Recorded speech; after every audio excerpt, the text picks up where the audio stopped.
I had never made a call to Diddy, really? Power running through every corner of the game. Politicians, billionaires, superstars, rap legends, everyone. Even 50 Cent once rolled with him before things went south and they became straight-up rivals. But in that whole flashy world of fame and influence, there was one artist who kept more distance from Diddy than anyone else. One who wanted nothing to do with that empire.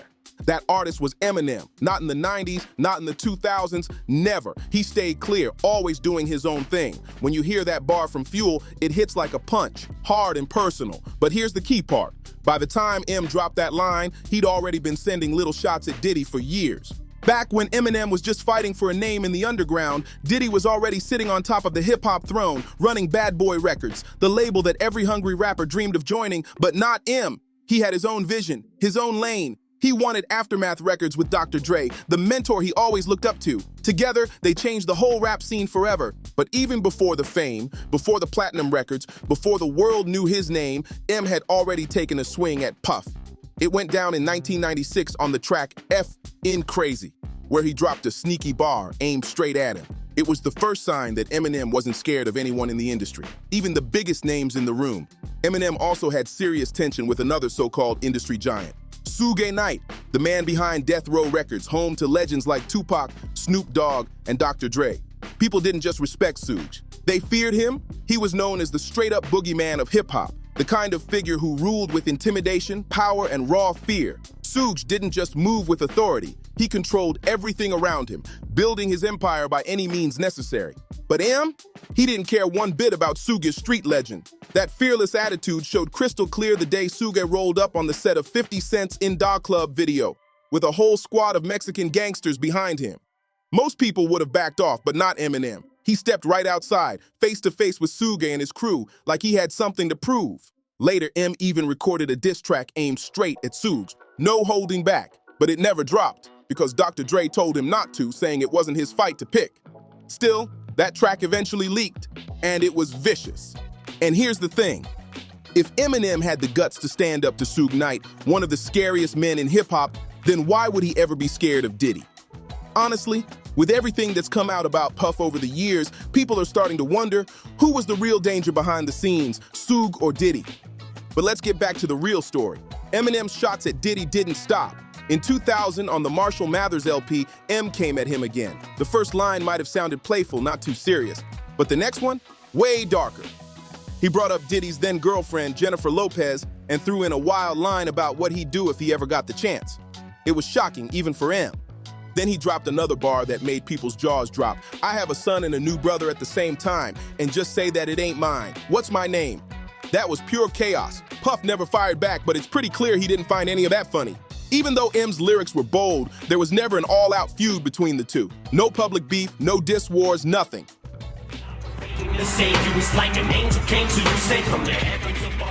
Back then, both were too busy ruling their own empires. Eminem was dropping back-to-back multi-platinum albums with Dr. Dre guiding him, while Sean Puff Daddy Combs was expanding Bad Boy Records and reinventing himself, switching names from Puff Daddy to P. Diddy, and later to just Diddy. Their paths barely crossed, except at award shows or big events where both stood as massive icons in the industry. And get this, Diddy even handed Eminem a Grammy in 2003 for Best Rap Album. The moment looked tense, like there was a silent energy between them. Not exactly friendly. Still, Diddy has never denied Eminem's greatness. In a 2003 Rolling Stone interview, he actually praised him, calling M one of the greatest MCs ever. That's respect. Even if things between them never felt fully cool. In that interview, Diddy said straight up, "I think Eminem's up there with the best of them." He even added that, of course, Biggie and Tupac were a different caliber, but in his eyes, Eminem was incredible in his own lane. That was a big moment, Diddy giving Marshall public respect like that. Still, even though he praised him, their paths kept brushing against each other through mutual connections in the game. Back in the early 2000s, Diddy had his eye on the next rising star, 50 Cent. He wanted to sign him to Bad Boy Records, but that deal never happened. Why? Because of 50's messy street beef with Ja Rule, it was too risky. So instead, 50's went under the wings of Eminem and Dr. Dre, and the rest was history. Together they built a monster, tens of millions of albums sold, endless hits, and global fame. That move changed everything. Diddy missed the chance to sign the very artist that Eminem helped turn into a full-blown superstar. Imagine that. The man who could have been another bad boy legend ended up becoming one of the biggest names under M's camp. Then things went quiet for a while, almost a decade of silence between camps. But in 2015, everything got messy again when a documentary titled Murder Rap: Inside the Biggie and Tupac Murders dropped.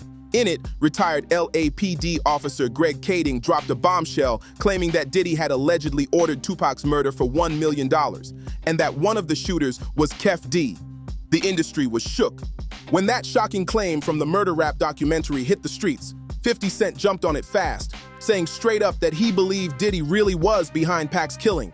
That stirred up the whole hip-hop world. Then, a few years later, Eminem added even more fuel to the fire with his 2018 diss track aimed at Machine Gun Kelly, Kill Shot. In that track, M went hard at MGK, but it was the final line that made everyone's jaw drop. He rapped, "I'm just playing, Diddy, you know I love you." Boom! The second people heard it, the internet lost its mind. Fans flooded social media debating whether Eminem had crossed the line this time. Some said it was just wordplay, but others wondered, what if there was some truth hiding behind that bar? And the reaction inside the industry was wild too. As Joe Budden said on his podcast, Combs was furious when he heard Kill Shot. This time, it hit different.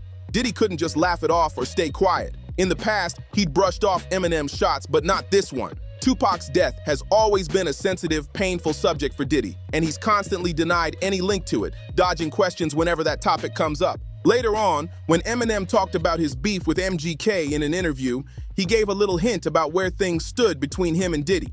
He said they weren't close at all, not even enough to have each other's phone numbers. That one line said everything. It looked like after 2018, Eminem and Diddy were finally done crossing paths, like their worlds would never collide again. But just a couple of years later, their names ended up side by side once more. In 2020, Eminem dropped his album Music to Be Murdered By, and on the explosive track Godzilla, he made a quick mention of Diddy. It wasn't anything wild, just a small reference, but it still got people talking. Yet the real drama didn't come from that song. It came a few months later. In June 2020, an unreleased Eminem verse suddenly leaked online, recorded a year earlier for the remix of Conway the Machine's Bang. And this version, it was brutal. In it, Marshall straight up dissed Diddy's media company, Revolt TV, calling them out in a way that left no room for confusion. It sounded like he was done playing nice. But within 24 hours, Eminem stepped up and apologized publicly. He jumped on Twitter and dropped a statement explaining that the harsh verse was recorded in the heat of the moment, and that it was never meant to be released. He said he respected Revolt and didn't want beef. He was just venting in the studio. Then came the most shocking part of this whole story, the events that unfolded in late 2023. That's when Diddy's world came crashing down. A wave of serious allegations hit him. Multiple women came forward accusing him of assault and abuse. But the biggest shock came from Cassie, Diddy's longtime former girlfriend, who filed a lawsuit detailing years of mistreatment, physical harm, and manipulation. It was dark, explosive, and impossible for the world to ignore. Not long after that, things got even wilder. Kef D, the man long linked to Tupac's murder, was suddenly arrested. What shocked everyone even more was how it happened. He'd been jumping on YouTube interviews, openly bragging about his friendship with Diddy and even claiming that Puff had supposedly asked him to help take out Pac. He talked about it like it was no big deal, a murder he even hinted at being part of. It was unbelievable. And right in the middle of all that chaos, Eminem dropped his album, The Death of Slim Shady. On this record, M didn't hold back at all. He went after Diddy harder than ever before. In the track Bad One, he spits about the infamous Diddy party, rapping, "And me offering you is nothing new. It's what I love to do. This is subterfuge, just to screw with you. And yeah, this much is true. The wordplay hit like a punch, sly, dark, and loaded with meaning."